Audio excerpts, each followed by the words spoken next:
നമസ്കാരം. ഗ്രാമിക ന്യൂസിലേക്ക് സ്വാഗതം. കേരളത്തിൽ ചൊവ്വാഴ്ച വ്യാപകമായ അതിശക്ത മഴയ്ക്ക് ശമനമുണ്ടെങ്കിലും വടക്കൻ ജില്ലകളിൽ ശക്തമായ മഴ തുടരാനാണ് സാധ്യതയെന്ന് കാലാവസ്ഥാ പ്രവചനം. ഇതനുസരിച്ച് കണ്ണൂരും കാസർഗോഡും ഓറഞ്ച് അലർട്ട് പ്രഖ്യാപിച്ചിട്ടുണ്ട്. എറണാകുളം മുതൽ വയനാട് വരെയുള്ള 7 ജില്ലകളിൽ യെല്ലോ അലർട്ടും പ്രഖ്യാപിച്ചിരിക്കുകയാണ്. എറണാകുളം, ഇടുക്കി, തൃശൂർ, പാലക്കാട്, മലപ്പുറം, കോഴിക്കോട്, വയനാട് ജില്ലകളിലാണ് ചൊവ്വാഴ്ച യെല്ലോ അലർട്ടുള്ളത്. മലയോര മേഖലകളിൽ ജാഗ്രത തുടരണമെന്നും അറിയിപ്പുണ്ട്. ഒറ്റപ്പെട്ടയിടങ്ങളിൽ ശക്തമായ മഴയ്ക്കുള്ള സാധ്യതയാണ് പ്രവചിക്കപ്പെട്ടിരിക്കുന്നത്. 24 മണിക്കൂറിൽ 64.5 മില്ലിമീറ്റർ മുതൽ 115.5 മില്ലിമീറ്റർ വരെ മഴ ലഭിക്കുന്ന സാഹചര്യത്തെയാണ് ശക്തമായ മഴ എന്നതുകൊണ്ട് അർത്ഥമാക്കുന്നത്. പൊതുജനങ്ങൾക്കുള്ള പ്രത്യേക നിർദ്ദേശങ്ങളും പുറപ്പെടുവിച്ചിട്ടുണ്ട്.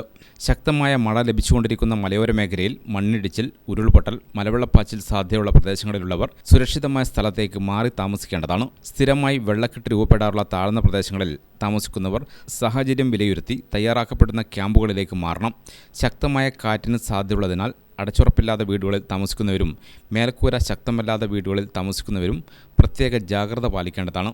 അപകടാവസ്ഥ മുന്നിൽ കാണുന്നവർ അധികൃതരുമായി ബന്ധപ്പെട്ട് സുരക്ഷിതമായ സ്ഥലങ്ങളിലേക്ക് സുരക്ഷാ മുൻകരുതലിൻ്റെ ഭാഗമായി മാറി താമസിക്കണം. സ്വകാര്യ പൊതുയിടങ്ങളിൽ അപകടാവസ്ഥയിൽ നിൽക്കുന്ന മരങ്ങൾ, പോസ്റ്റുകൾ, ബോർഡുകൾ, മതിലുകൾ തുടങ്ങിയവ സുരക്ഷിതമാക്കേണ്ടതും മരങ്ങൾ കോതി ഒതുക്കുകയും ചെയ്യേണ്ടതാണ്. അപകടാവസ്ഥകൾ അധികൃതരുടെ ശ്രദ്ധയിൽപ്പെടുത്തേണ്ടതാണ്. ശക്തമായ മഴ പെയ്യുന്ന സാഹചര്യത്തിൽ ഒരു കാരണവശാലും നദികൾ മുറിച്ചു കടക്കാനോ നദികളിലോ മറ്റ് ജലാശയങ്ങളിലോ കുളിക്കാനോ മീൻ പിടിക്കാനോ മറ്റാവശ്യങ്ങൾക്കോ ഇറങ്ങാൻ പാടുള്ളതല്ല.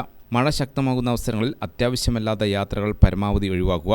വെള്ളച്ചാട്ടങ്ങൾ, ജലാശയങ്ങൾ, മലയോര മേഖലകൾ എന്നിവിടങ്ങളിലേക്കുള്ള വിനോദയാത്രകൾ മഴ മുന്നറിയിപ്പ് മാറുന്നതുവരെ ഒഴിവാക്കേണ്ടതാണ്. News desk Gramika news.